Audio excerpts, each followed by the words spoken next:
Everyone, स्वागत है आपका सौम्या एजुकेशन यूट्यूब चैनल पर। मैं सुनैना मैम आज आपके लिए लाई हूँ ग्लोब चैप्टर। ठीक है, आज हम लोग बच्चे पढ़ेंगे ग्लोब, यानी कि ये जो कॉन्सेप्ट है आपका, ये आपका क्लास 6 का यानी कि एसएसटी का है। तो जो बच्चे पेपर 2 की तैयारी करते हैं और उनके लिए, और जिनका जो है बीए जो है सोशल स्टडीज़ से है या बीकॉम जो है, तो वैसे बच्चों के लिए ये चैप्टर बहुत ही इम्पॉर्टेंट है। तो चलते हैं हम लोग आज के टॉपिक की ओर, यानी कि आज हम लोग जो ग्लोब में अक्षांश और देशांतर रेखाओं के बारे में जानने वाले हैं। साथ ही अंतर्राष्ट्रीय तिथि रेखा क्या होते हैं उनके बारे में जानेंगे और अंतर्राष्ट्रीय सीमाओं के बारे में हम लोग जानेंगे। साथ ही हम उन सारी सभी बिंदुओं के बारे में भी अवगत होंगे जो कि ग्लोब के दृष्टिकोण से वो इम्पोर्टेंट है। ठीक है, तो अब हम यहाँ क्या देखेंगे कि ये क्वेश्चन जो है बिल्कुल आपके एग्जाम में जो है एक दो तो बिल्कुल रहेंगे। ठीक है, तो इसलिए ये चैप्टर थोड़ा सा आप लोग बारीकी से पढ़िएगा, क्योंकि ये चैप्टर रटने वाला चैप्टर नहीं है, समझने वाला चैप्टर है। ठीक है, तो चलते हैं बच्चे। तो सबसे पहले आप सभी जो है हमारे सौम्या एजुकेशन यूट्यूब चैनल को सब्सक्राइब कर लीजिए और बेल आइकन बिल्कुल दबा दीजिए। तो चलते हैं स्टूडेंट, आपको हम यहाँ भी ये भी बताना चाहेंगे कि हमारा जो ये सौम्या एजुकेशन क्लास है ये पूर्णिया के डीआईजी चौक और रणभूमि मैदान में जो है स्थित है। और आप हमारे क्लास में सीटेट के अलावा जो है एस्टेट, केवीएस, नेट, बीएड और डीएलएड के एंट्रेंस एग्जामिनेशन और नेट की भी तैयारी कर सकते हैं। साथ ही जो बच्चे सीबीटी मोड में प्रैक्टिस करना चाहते हैं, कंप्यूटर पर प्रैक्टिस ऑनलाइन या मॉक टेस्ट करना चाहते हैं, तो वैसे स्टूडेंट जो है हमारे स्क्रीन पर दिए गए नंबर पर कांटेक्ट कर सकते हैं। तो चलिए स्टूडेंट, अब हम लोग कॉन्सेप्ट की ओर बढ़ते हैं। तो सबसे पहली बात हम जानेंगे कि ग्लोब होता क्या है। तो ग्लोब की अगर बात की जाए तो ग्लोब जो है एक क्या है, पृथ्वी का नमूना है। ठीक है, तो पृथ्वी का नमूना को हम ग्लोब कहते हैं, क्योंकि हमारी पृथ्वी जो है बहुत ही बड़ी है और ऐसी स्थिति में पूरी पृथ्वी के संरचना का अध्ययन करना जो है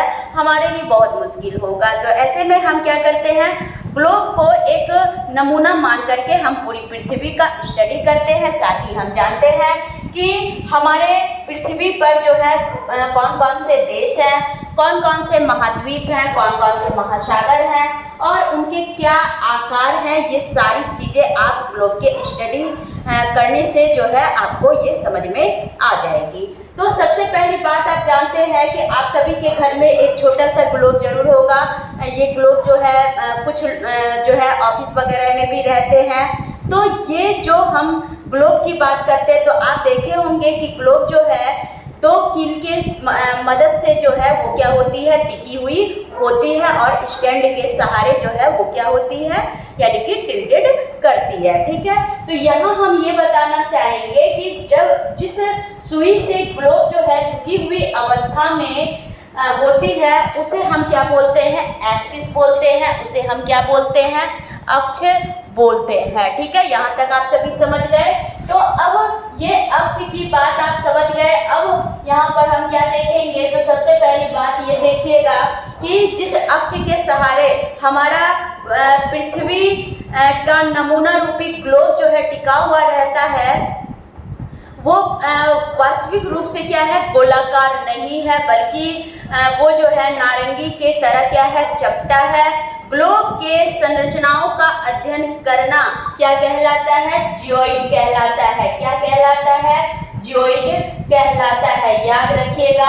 अब यहाँ पर हम ये देखेंगे कि पृथ्वी जो है उत्तर और दक्षिण ध्रुवों पर थोड़ी सी चपटी है और मध्य में क्या है, थोड़ी सी उभरी हुई है। कहने का मतलब कि इस तरह से एक संतरे के जैसे ये क्या है, यानी कि दोनों साइड चपटा होता है। ठीक है, चलिए अब हम यहाँ आपको ये बताना चाहेंगे कि ये है आपके ग्लोब की आकृतियाँ। थोड़ा सा जो है लाइट का प्रॉब्लम हो रहा है, तो आप सभी थोड़ा सा यहाँ पर मैनेज करेंगे, क्योंकि दूसरे ब्रांच में जो है थोड़ी सी लाइट की जो है प्रॉब्लम यहाँ हो रही है। तो चलिए कोई बात नहीं है, यहाँ हम आपको एक फिगर के माध्यम से समझा देते हैं। तो यहाँ देखिए कि ये जो है आपके सामने में हम ग्लोब बनाते हैं, ठीक है। यू संरचना जो है ये क्या है, ग्लोब है, ठीक है। तो चलते हैं, अब ये ग्लोब में हम आपको बताएंगे कि कौन से रेखा के अंतर्गत क्या क्या मतलब कि भाग आएंगे, ठीक है। तो सबसे पहली बात यहाँ बता दे स्टूडेंट कि ये जो आप ग्लोब की जो संरचना देख रहे हैं, तो ये क्या है, आप देखें कि पृथ्वी जो है यानी कि पृथ्वी रूपी जो ग्लोब है वो क्या है, यानी कि पूरा गोल नहीं है बल्कि क्या है, चपटा है, या ऊपर में क्या हो जाएगा, चपटा हो जाएगा।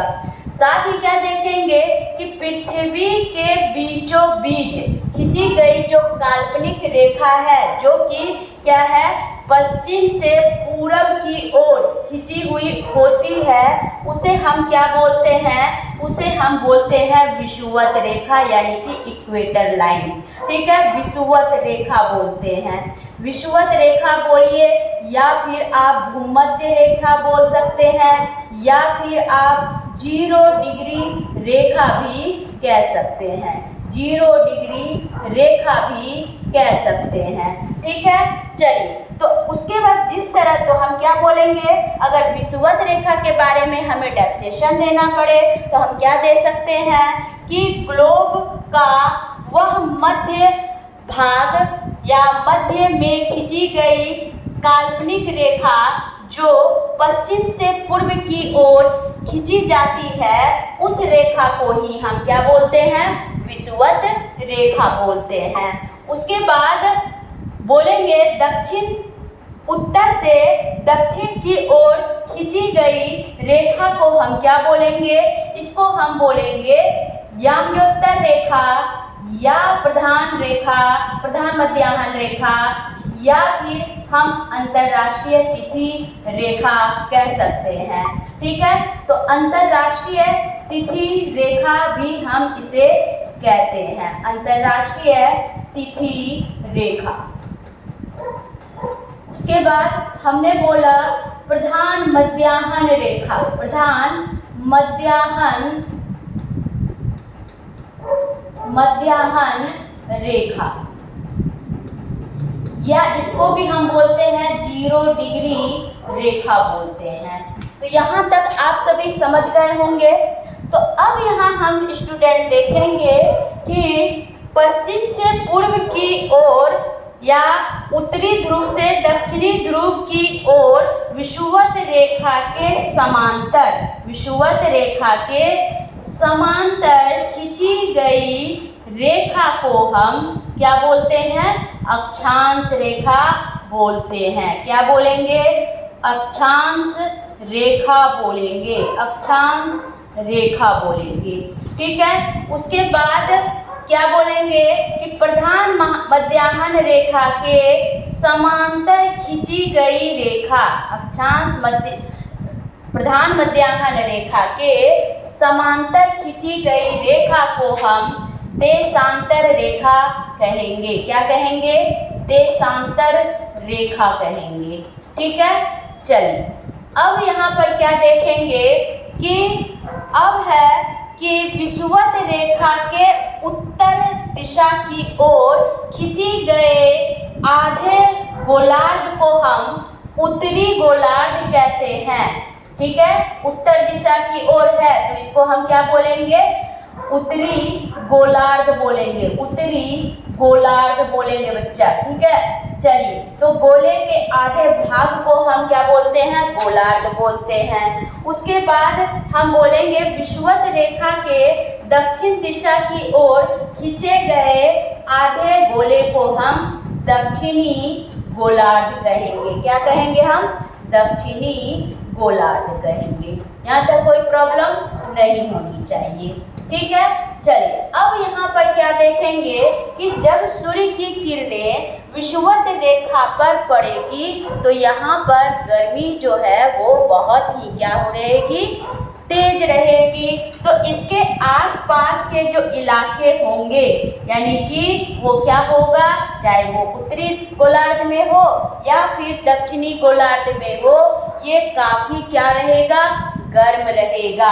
ठीक है, तो विषुवत रेखा के उत्तर और दक्षिणी भाग में जो कि विषुवत रेखा से सटे हुए हैं उसको हम कहेंगे टेम्परेट जोन। क्या कहेंगे, टेम्परेट जोन कहेंगे, टेम्परेट जोन कहेंगे। ठीक है, चलिए ये भी आपका हो गया, TZ लिख देते हैं, समझ जाइएगा, टेम्परेट जोन। ठीक है, अब यहाँ पर हम क्या देखेंगे कि विषुवत वृत्त से जैसे ही हम दूर जाएंगे और वैसे ही, चाहे वो उत्तरी गोलार्ध हो या फिर दक्षिणी गोलार्ध हो, तो तापमान क्या होगा, घटता जाएगा। ठीक है, तो तापमान यानी कि पोल पर, इक्वेटर पर क्या होगा, यानी कि बहुत ही ज्यादा कम होगा, इसलिए इसको हम बोलते हैं फ्रीजिड जोन। ठीक है, जिसको कि शीत कटिबंध कहते हैं। ठीक है, तो ये भी FZ हो गया और ये भी FZ हो गया। बाकी जो बीच में जो हम देखते हैं इसमें हरियाली रहेगा।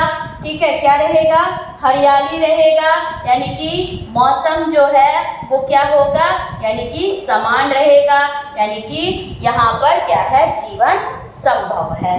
ठीक है, चलिए अब यहाँ पर क्या देखेंगे कि उत्तरी गोलार्ध से होते हुए कई रेखाएं क्या होती है, गुजरती है। ऐसे रेखा को हम कर्क रेखा कहते हैं। क्या कहेंगे, कर्क रेखा कहेंगे। और दक्षिणी गोलार्ध से होते हुए कई रेखाएं गुजरती है, पतली पतली रेखाएं होती है, उस रेखा को हम मकर रेखा कहेंगे। क्या कहेंगे, मकर रेखा कहेंगे।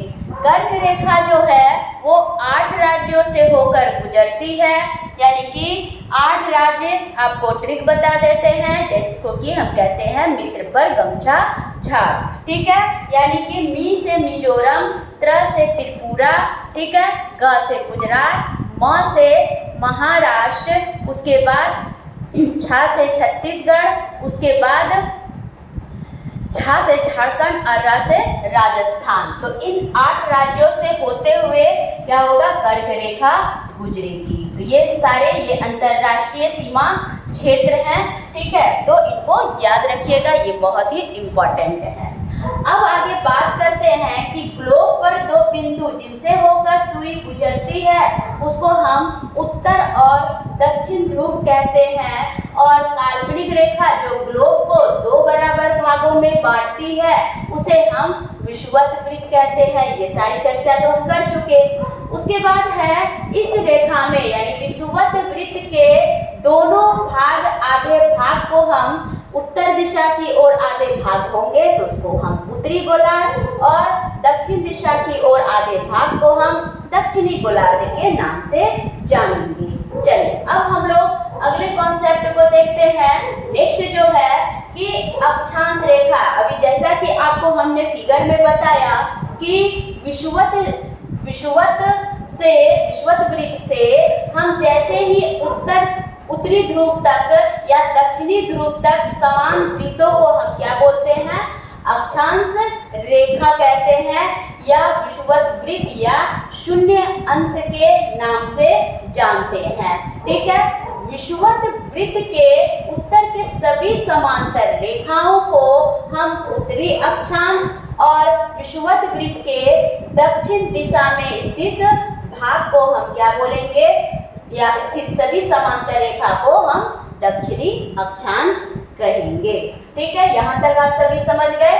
अब हम यहाँ क्या देखेंगे कि आगे हम ये देखेंगे कि अक्षांश समांतर रेखाएं जो होती है उत्तरी गोलार्ध में, अगर कर्क रेखा जो है, क्योंकि कर्क रेखा उत्तरी गोलार्ध में होते हैं, तो उत्तरी गोलार्ध में कर्क रेखा 23.5 डिग्री उत्तर दिशा की ओर स्थित होंगी, जबकि दक्षिणी गोलार्ध में मकर रेखा, अगर कर्क रेखा 23.5 तो दक्षिणी गोलार्ध में मकर रेखा भी क्या होगा, 23.5 डिग्री दक्षिण की ओर स्थित होगा। विषुवत वृत्त के 66.5 डिग्री उत्तर में उत्तरी ध्रुव वृत्त और विषुवत वृत्त के 66.5 दक्षिण में दक्षिणी ध्रुव वृत्त क्या होंगे, स्थित होंगे। तो इस तरह अगर उत्तर और दक्षिण के दोनों अंशों को अगर जोड़ा जाए तो यहाँ हम क्या देखते हैं कि 66.5 और 23 हो गया 90। ठीक है, ये उत्तरी अक्षांश और दक्षिणी अक्षांश को मिला करके हो जाता है 180 डिग्री का अंश हो जाता है हर गोलार्ध में। दोनों गोलार्ध को मिला करके हम 360 डिग्री के अंश पर क्या करेंगे, आधारित करेंगे। अब है कि पृथ्वी के ताप कटिबंध, पृथ्वी के बच्चे कितने ताप कटिबंध होते हैं, तो बोलेंगे 3 ताप कटिबंध होते हैं। उष्ण ताप कटिबंध, उसके बाद शीतोष्ण ताप कटिबंध और एक होता है शीत ताप कटिबंध। तो चलते हैं हम उष्ण ताप कटिबंध की ओर। ठीक है, तो उष्ण ताप कटिबंध कर्क रेखा और मकर रेखा के बीच अक्षांशों पर सूर्य वर्ष में क्या होता है, एक दिन यानी कि एक बार जो है दोपहर में सिर के ठीक ऊपर होता है। आपको पहले भी बताए थे, तो वो दिन कौन है, तो 21 जून का। ठीक है, तो इसलिए 21 जून के दिन जो है सबसे अधिक क्या होती है, गर्मी होती है।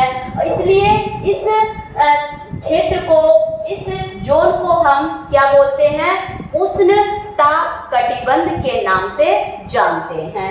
ठीक है, चलिए यहाँ हम आपको बताए थे टेम्परेट जोन, ये है आपका टेम्परेट जोन जो कि विषुवत रेखा के दोनों ओर है, उत्तरी गोलार्ध में भी और दक्षिणी गोलार्ध में भी। ठीक है, चलिए अब हम लोग आगे बच्चे देखेंगे कि ये जो आपको फिगर में भी मतलब कि दिखाया गया है, थोड़ा सा हम आपको यहाँ दिखाना चाहेंगे। तो जैसा कि आप फिगर में देख रहे हैं कि ये जो रेड कलर के हैं, तो ये है टेम्परेट जोन। ठीक है, यानी उष्ण कटिबंध, जहाँ जीवन संभव है वहाँ है उत्तर शीतोष्ण कटिबंध और ये है दक्षिण शीतोष्ण कटिबंध। और जो एकदम पोल पर देखिए कि हमने बताया था कि जैसे जैसे हम क्या होते हैं ध्रुवों की ओर बढ़ते हैं, तो वैसे वैसे क्या होता है, दोनों छोर पर क्या होंगे, यानी कि ठंड बहुत अधिक होगी। यानी कि इसी को हम FZ कहते हैं, यानी फ्रिजिड जोन कहते हैं, शीत कटिबंध के नाम से हम जानते हैं। ठीक है, तो चलिए अब यहाँ पर आप थोड़ा सा ये भी कॉन्सेप्ट जान जाइए कि उष्ण कटिबंध तो आपने समझ लिया।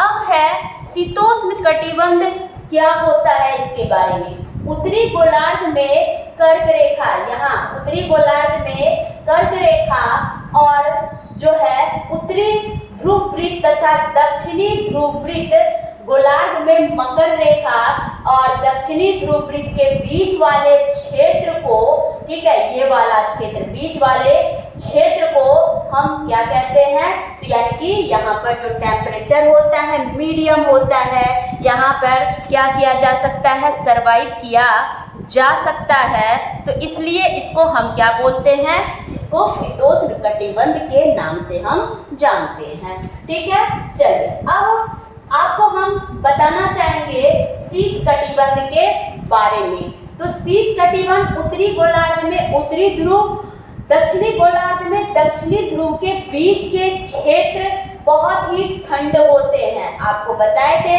कि जैसे ही हम विषुवत रेखा से ध्रुवों की ओर, चाहे हम उत्तरी ध्रुव या फिर दक्षिणी ध्रुव की ओर जैसे जैसे क्या होते हैं बढ़ते हैं, वैसे वैसे क्या होता है, टेम्परेचर बढ़ता ही चला जाता है। क्योंकि यहाँ सूर्य जो होते हैं, सूर्य की किरणें जो होती है वो क्षितिज हो जाती है, ठीक है, ऊपर तक नहीं आ पाता है। इसलिए इस क्षेत्र पर क्या होते हैं, ठंड बहुत ही अधिक होती है।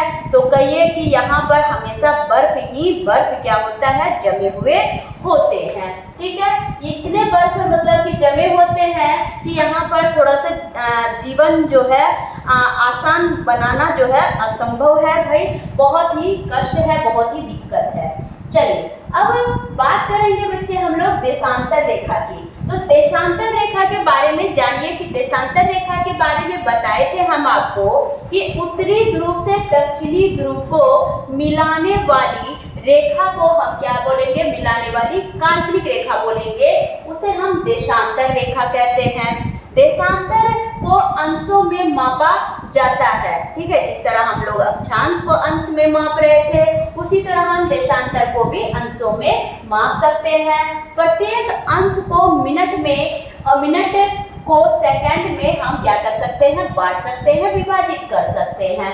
तो अक्षांश जो है, हर अक्षांश जो होते हैं एक दूसरे के क्या होते हैं, समांतर होते हैं।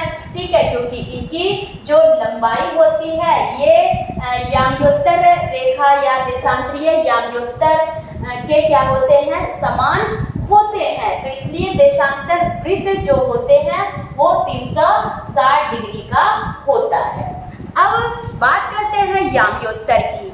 याम्योत्तर यानी इंग्लैंड के ग्रीनविच शहर से होकर गुजरने वाली रेखा को हम प्रधान मध्याह्न रेखा या याम्योत्तर रेखा या फिर ग्रीनविच रेखा के नाम से जाना जाता है, क्योंकि ये जो है ब्रिटिश राजकीय वेधशाला स्थित जो एक अनुसंधान केंद्र है वहाँ से जो है स्थित मतलब कि जो समय होते हैं यहाँ याम्योत्तर को प्रमुख याम्योत्तर के आधार पर क्या किया जाता है, आधारित किया जाता है।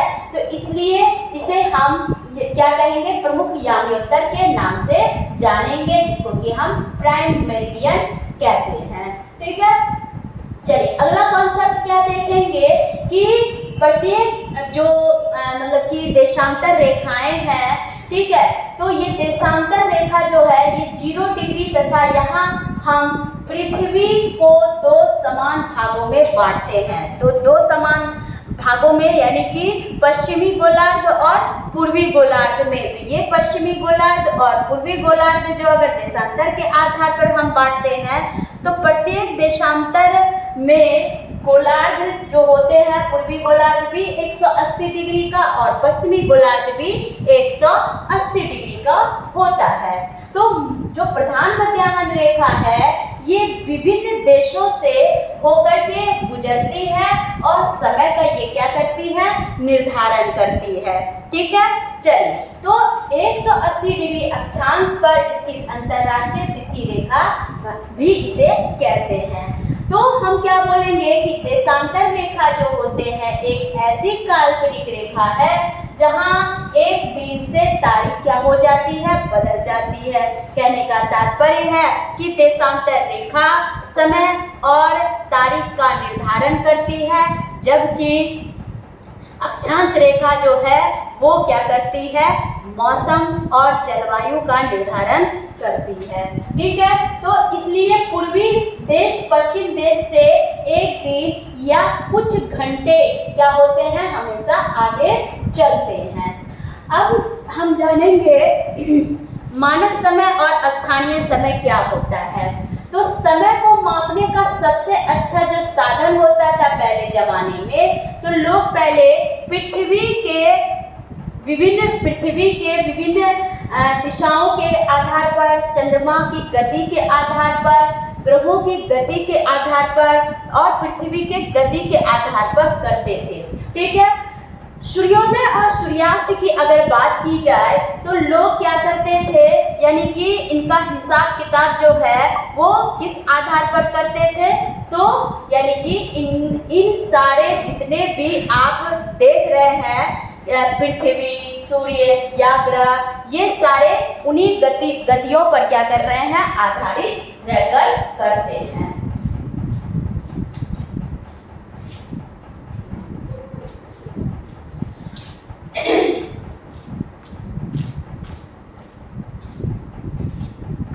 उसके बाद हम यहाँ स्टूडेंट देखना चाहेंगे कि पृथ्वी जो है हमेशा पश्चिम से पूरब की ओर क्या होती है, चक्कर लगाती है, अर्थात वे जो ग्रीनविच के पूर्व में है उनका समय ग्रीनविच समय से क्या होगा, आगे होगा। कहने का तात्पर्य है कि जैसे ही हम ग्रीनविच रेखा से, ग्रीनविच ये क्या है, लंदन से जो है निर्धारित किया जाता है, लंदन के ग्रीनविच से समय का क्या होता है, निर्धारण होता है। तो जैसे ही ग्रीनविच में के आगे यानी कि पूरब की ओर हम जाते हैं तो समय क्या होता है, अगर अंतर्राष्ट्रीय तिथि रेखा की बात की जाए तो एक एक घंटा क्या होगा, बढ़ेगा।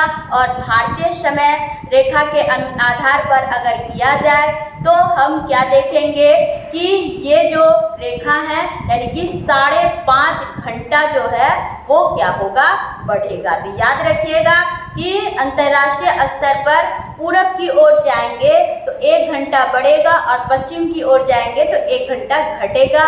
और भारतीय समय के अनुसार चले तो हम 5.5 घंटा जो है पूरब की ओर क्या करेंगे, बढ़ाएंगे और पश्चिम की ओर 5.5 घंटा क्या करेंगे, घटाएंगे। ये कॉन्सेप्ट बिल्कुल आपको याद रहना चाहिए। ठीक है, चलिए अब है कि जब हम समय के अंतर की गणना करते हैं तो हम मतलब कि कहिए कि इन विधियों से करेंगे।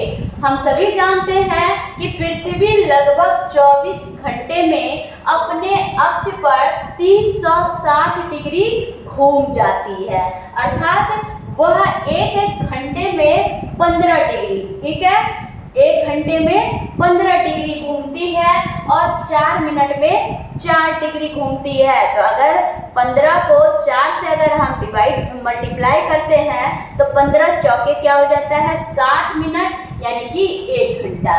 ठीक है, तो इस प्रकार समय जब ग्रीनविच में दोपहर के अगर 12 बज रहे हैं तब ग्रीनविच के समय से जैसे ही हम पूरब में क्या होगा, 1 घंटा क्या होगा, ज्यादा, यानी कि वहाँ 1 बजेगा। ठीक है, तो 1 घंटे में 15 डिग्री हम क्या करेंगे, ऐड करेंगे, यानी आगे करेंगे। और पश्चिम में क्या हो जाएगा, 1 घंटा घटेगा, यानी कि अगर ग्रीनविच में 12 बजा है तो पश्चिम में क्या होगा, वो 11 बजेगा, यानी 1 घंटा घटेगा। यहाँ 15 डिग्री हम क्या करते हैं, घटाते हैं, यानी पीछे करते हैं।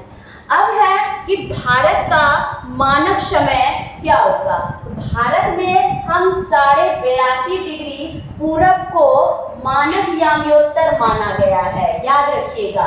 ठीक है, तो ये जो मतलब कि आपको हम बोले कि 82.5 डिग्री पूरब को हम क्या कहते हैं, मानक याम्योत्तर कहते हैं। ठीक है, इस याम्योत्तर के स्थानीय समय को पूरे देश का मानक समय माना जाता है, तो इसलिए भारतीय मानक समय के नाम से इसे जाना जाता है। ठीक है, दूसरी बात हम क्या जानेंगे कि भारत ग्रीनविच के 82.5 डिग्री पूरब में स्थित है तथा यहाँ का जो समय है वो ग्रीनविच समय से 5.5 घंटा क्या होगा, आगे होगा। इसलिए जब लंदन में दोपहर के अगर 2 बजेंगे तो भारत में अपना शाम के 7:30 बजेंगे। तो कॉन्सेप्ट बिल्कुल क्लियर।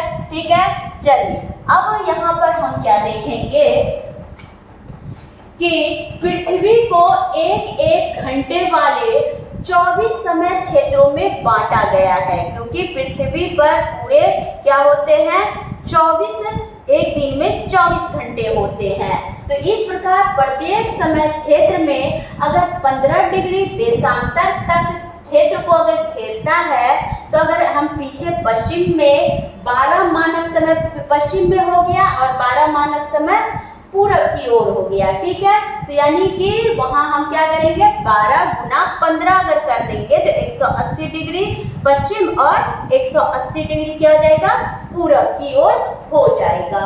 ठीक है, तो पृथ्वी अपने 24 घंटे के ड्यूरेशन में यानी कि अपने अक्ष पर 360 डिग्री क्या हो जाती है, घूम जाती है। ठीक है, तो इस तरह से स्टूडेंट आपको ये कॉन्सेप्ट बिल्कुल समझ में आ गया होगा। ठीक है, चलिए अगर आगे जो है आपके लिए ये होमवर्क है, आप सभी जो है इसको बना के रखेंगे। ठीक है, तो फिर हम लोग आगे और भी इस जो है इस क्वेश्चन वाले सेशन को देखेंगे। आज पर हम इतना ही। तो आप सभी को आज का वीडियो कैसा लगा, तो उम्मीद है आप सभी को अगर अच्छा लगे और जो भी आपकी तरफ से सुझाव हो बिल्कुल कमेंट बॉक्स में कमेंट कीजिए, ताकि हम आपके लिए कुछ और भी इम्प्रूव कर सके और साथ ही आप जो वीडियो में चाहते हो वो सारे कंटेंट हम डाल सकें। तो चलते हैं स्टूडेंट, यानी कि अगले वीडियो में फिर से मिलते हैं, यानी कि तब तक के लिए आप सबसे विदा लेते हैं। Bye bye.